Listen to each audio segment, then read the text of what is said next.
आमचे YouTube news channel पालिका प्रशासन सबस्क्राइब करावे ही विनंती। आज समस्या मांडल्या त्याच्यामध्ये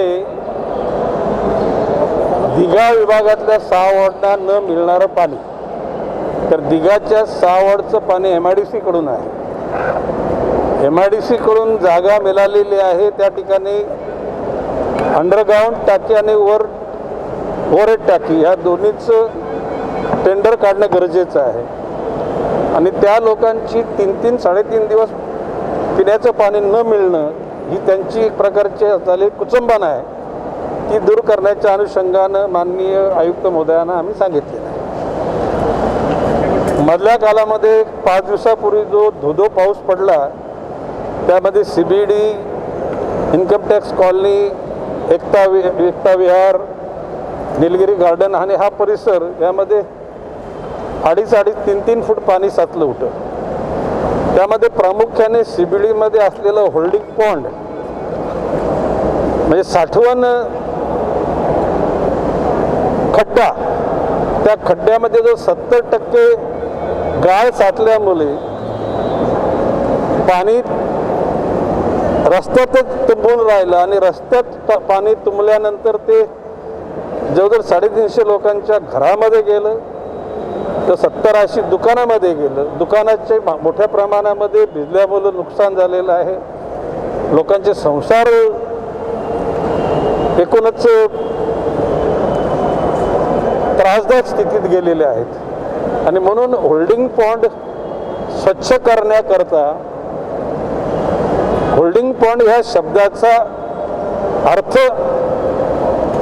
निश्चितपणे संबंधितांना सांगितला गेला पाहिजे आणि होल्डिंग पॉन्ड दरवर्षी स्वच्छ केला पाहिजे। तिथली पंपिंग यंत्रणा, इलेक्ट्रिसिटीचं जर त्या ठिकाणी डिस्कनेक्ट झाल्यानंतर जनरेटर आपोआप चालू झाला पाहिजे। आणि भविष्यकालामध्ये अशा प्रकारची नुसती CBD नाही तर नेरूल, सानपाडे, वाशी, कोपरखर्णे, घनसोली, ऐरोली ज्या ज्या ठिकाणी होल्डिंग पॉन्ड आहे, त्या होल्डिंग पॉन्डचा एकूण उद्दिष्ट सफल झाला पाहिजे। जनतेला कसल्याही प्रकारचा त्रास होऊ नये या गोष्टीवर आम्ही लक्ष त्याचं वेधलेलं आहे। मँग्रोव्ज उद्या हे आपल्या एअरपोर्टच्या करता हजारो मँग्रोव्जचं स्थलांतरित केलं गेलं, म्हणजे त्याचं रिप्लांटेशन केलं। मँग्रोव्जला सुरक्षितता मिळालीच पाहिजे आणि म्हणून जितके मँग्रोव्ह तितके सुरक्षित ठिकाणी खड्डे खोदून माननीय उच्च न्यायालयाच्या एकूण संमतीनं त्या मँग्रोव्हचं रिप्लांटेशन केलं पाहिजे। आणि त्याच्यामध्ये जे होल्डिंग पॉन्डमध्ये जो गाळ साचलेला आहे तो काढला गेला पाहिजे। तो काढला गेला तर 100% पाणी जर त्या ठिकाणी साठलं गेलं तर रस्त्यावर आणि लोकांच्या घरात आणि दुकानात पाणी जाणार नाही।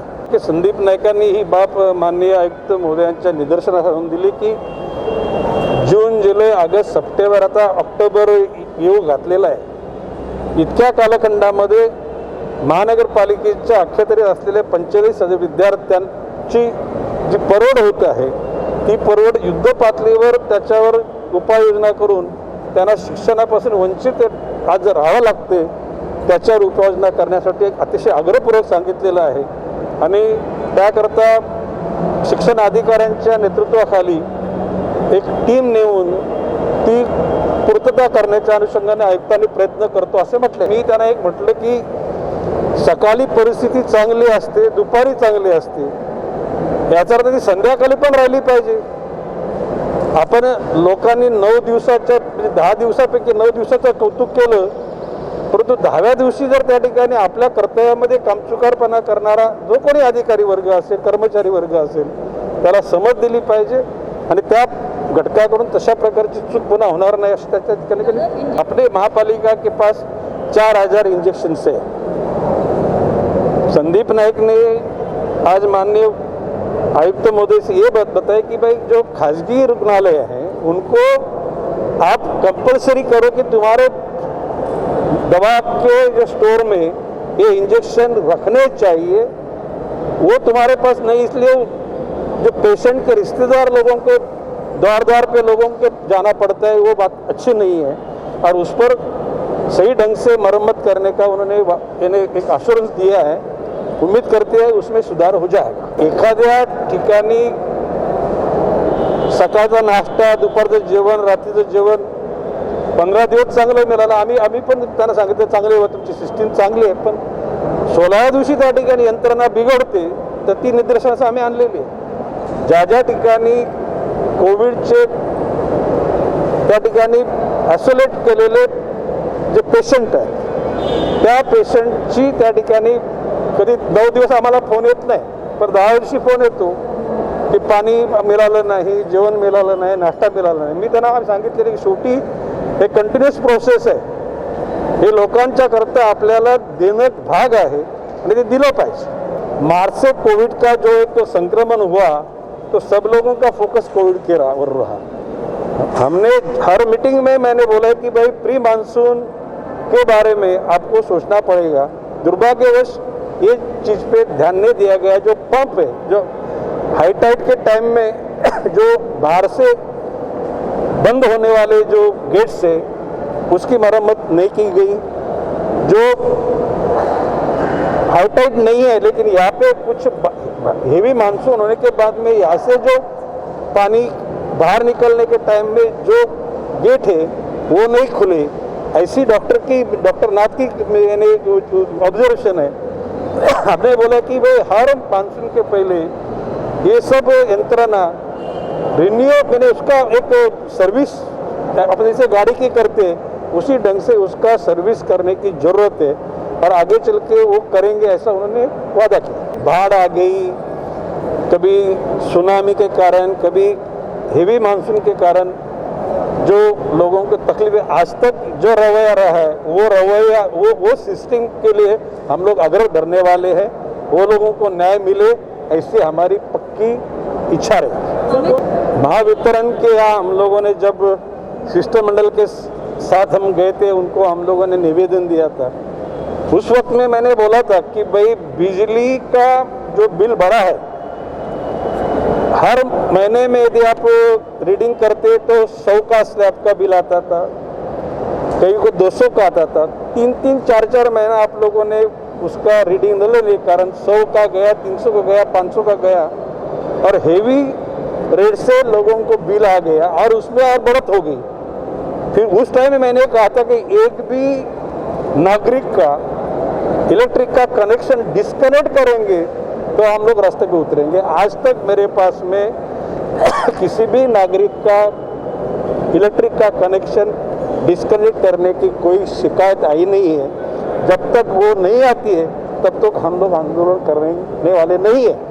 लेकिन हम उम्मीद लेकर बैठे, सरकार ने बिल का जो इलेक्ट्रिक का बिल रेट बढ़ा है वो कम करे और इस कालखंड में लोगों को जो स्लैब कट होने के कारण जो हेवी बिल आया है उसमें कटौती करे और हो सके तो गवर्नमेंट ने कोविड के कालखंड का बिल इलेक्ट्रिक का बिल ही माफ करे, ऐसी भूमिका लेनी चाहिए, ऐसा हमारा कहना है। एजुकेशन के बारे में प्राइवेट स्कूल के लोग हाईकोर्ट में गए, माननीय न्यायालय ने उनको कोई तसल्ली दी है, फिर भी हम लोग हमारे पर्सनल रिलेशन को लेते हुए हम लोग वो संस्थाओं को बोलने वाले कि भाई आज के तारीख में लोगों के पास खाने के लिए पैसा नहीं है, आप लोग ये जब तक कोविड का असर है तब तक एजुकेशन देने का प्रयास करो।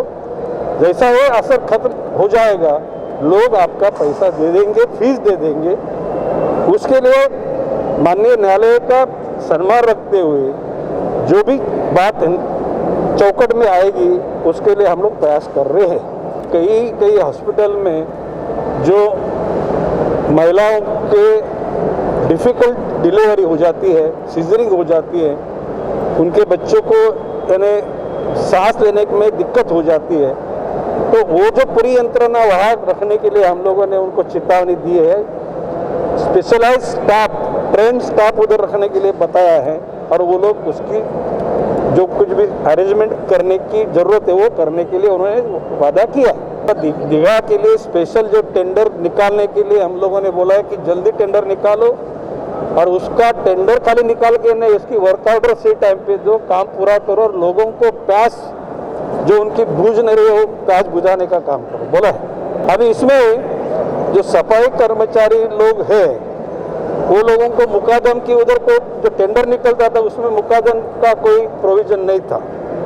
मुझे वो सफाई कामगार लोगों ने निवेदन दिया, आयुक्त महोदय से हमने कहा है कि टेंडर निकलेगा, वो टेंडर में सफाई कामगार के साथ में सुपरवाइजर या मुकादम ये नाम भी यानी उसका डिजिग्नेशन उसकी होनी चाहिए और आने वाले टेंडर में वो हो जाएगी, ऐसा उन्होंने कहा है।